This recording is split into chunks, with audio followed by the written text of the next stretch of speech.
Okay, so we are back with my good friend Wedo Or Jonathan. or Jonathan, and he's been bugging me to do an update, a follow up interview because he's got so much to he wants to share with the world. And I remember last time he had some really great insight and some great ideas about what the homeless issues are and how they can be solved. So I'm gonna go ahead and pass the mic, so to speak, to John here. And what um, what do you think it is the misconception with people and the way they view the homeless? To a point, I mean, I'm starting to see people because I've been the homeless. There's a lot of people to a point that are starting to change their view. They actually are reaching out. They want to help, but are confused as well. What can one person do? Right. Then there's the other crowd, the other half, which we have the uppity half of Upland. It's been known for years. Yeah. They don't want people like me here. Don't even want to get to know. Don't give me a chance. And that has a major impact upon people like me. Right. I mean, right away, oh, he's a druggie. Right away, he's a criminal black. Well, in all honesty, that was true. Keywords was. What I did to become homeless had nothing to do with that. What I had before, I had everything. I lived up on Equipment 24. Why did I lose it? Bad choices.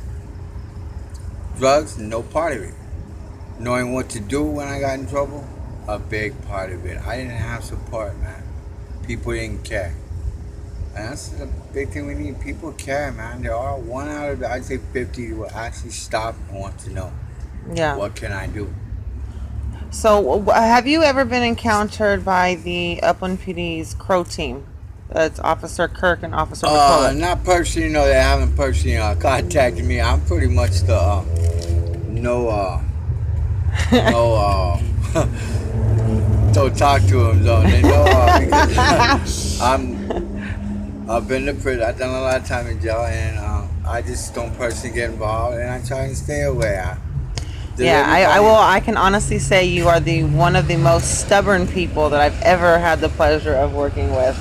Yeah, I'm stubborn, but you know what? Today I welcome people into my life. Yes. I'm not attempting to push them out, whether it's accidentally or purposely. No, I welcome people and welcome answers. And we had a big breakthrough recently too, and as far as making a deal, but we'll talk about that later, maybe different interview. But okay, so as far as like the police, do you think that the police are handling the situation correctly? Is there something that they can improve on? Is there something that they need to do more of, not or less of, so to speak? What's your view on that? Again, what can they do except the captain, chief, shot caller, whatever the hell you want to call them, can only do one or two things. Hey, kind of go easy on them, or let's run them out of our city.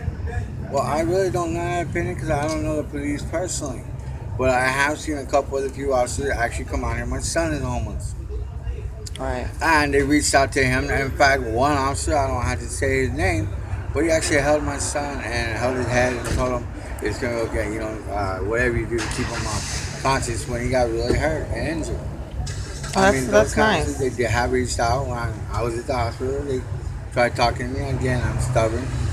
My name is Joe. I don't know. Excuse me, I'm with my son. I got to go. But there are those who do attempt to reach out. But how far, I don't know. Okay. Because most of them know, hey, he's not the one. Yeah. But I understand that they offered my son. I was there when they tried talking to him. I'm like, come on.